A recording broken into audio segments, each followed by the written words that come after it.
What does porn glorify that actually isn't that great in practice? NSFW.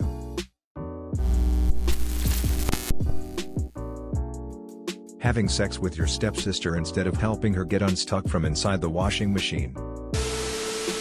I can't stand looking at guys f***ing crushing s***.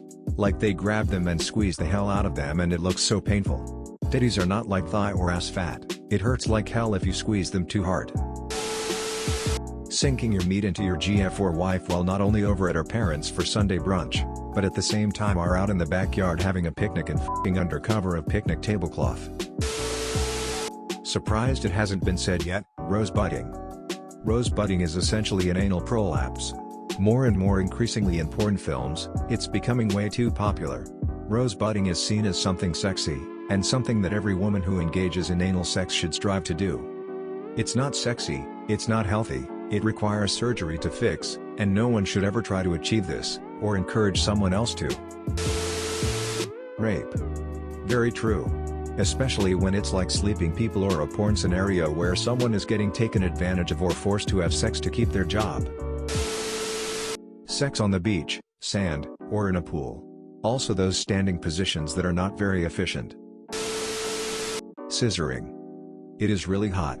But it's also an awful way to try to get off unless the two vulvas involved are set up in a very specific way and nobody has large labia. Well, I mean, I wouldn't say it shouldn't be glorified, anal is f***ing amazing, says the gay bottom, but it is really misrepresented. Every anal porn I've seen, the man or woman is just magically clean while not expecting anal. No. That isn't how it works. Ever. It takes a good long cleaning out process, not to mention the stretching and loosening of the muscles. Anal is not just a sudden thing, people. Stop presenting that way. Please, for the sakes of all our asses. Gangbangs. They are probably extremely awkward and smell like butt. Nonchalantly going from hole to hole. Do you want BV? Because this is how you get BV. Actually, what I don't get is how the hell they don't end up with it even after cleaning and prep and all. It can't be 100% clean. Butt vagina? Seems like going from the butt to the vagina is a surefire way to get butt vagina. Bacterial vaginosis, but your idea works too. Getting laid in unrealistic scenarios. Thanks for fixing my plumbing issues. How can I ever repay you? Start sucking d***. No bitch, pay me for my work or I'm gonna get evicted. I'm sure there was a Vine like this. Pizza guy walking in, hey, did someone order a pizza? Scantily clad woman, I did, but I don't have any money. Then why the f*** did you order a pizza? Pizza guy leaves. Finger banging in the worst possible way, i.e. long nails and pistoning like it's a d***. Lesbians with terrifying fake nails. Designer labia. It's common for porn actresses to undergo cosmetic surgery on their labia to look Barbie doll perfect, which ends up making a not insignificant number of women feel insecure about themselves since theirs obviously don't look that way. Nobody talks about this, but almost every girl I've ever tried to go down on stopped me BC they didn't like their bodies. Can't tell you all how much I hate that shit. Labia come in all different shapes, sizes, hell most aren't even symmetrical but they're all perfect. The worst looking vulvas are still nicer than the prettiest scrotums, and that is the hill I will die on. Source notes, the American College of Gynecologists and Obstetricians, ACOG, study in 2019 that interviewed 124 women seeking labiaplasty and 50 women who were not, control group. Although fewer than half of either group claimed that they had never seen porn, other studies strongly suggest that many subjects in such surveys are ashamed to admit to viewing pornography. Overall, 58% of the former group claimed that pornography was an influential factor in their desire for surgery. There are no hot MILFs looking for a hookup in my area. Loud, bombastic, over-the-top sex.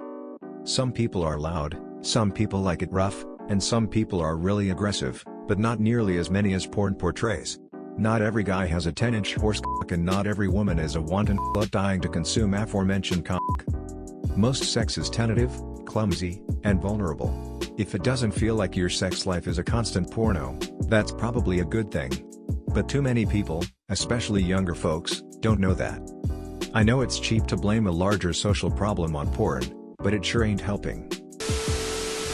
Stepping on her face while doing her from behind. Seems a tad disrespectful. How the f do you do that? R. Taxpayers. Shower sex. It's just not all that fun. Water strips away any natural lubricant you might produce. One of you is always going to end up wet and cold, unless you've got an enormous shower, anyway, and the slick floor means that falling is an ever-present possibility. I'm 31. Man. I just want to fuck in a bed. A nice soft bed with comfortable sheets. The dream. Tossing your straight pal an ice-cold beer while reminding him how cool blowjobs are and that there aren't any girls around. Skipping straight to sex. I mean, don't get me wrong, sometimes all you gotta do is breathe in my direction and I'm ready to go, but most of the time I need foreplay. Lesson of the day: don't underestimate the foreplay, it could change everything. Also, stop assuming that if it feels good for you it must feel good for your partner too. Make sure they're okay with being folded up like a lawn chair before you attempt to do it. Hair pulling and slapping being a part of nearly every mainstream porn vid you see.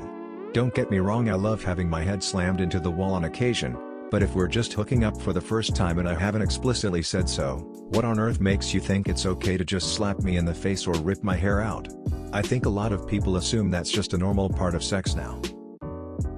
This is Reddit Joe channel, and don't forget to hit subscribe down below for more upcoming videos.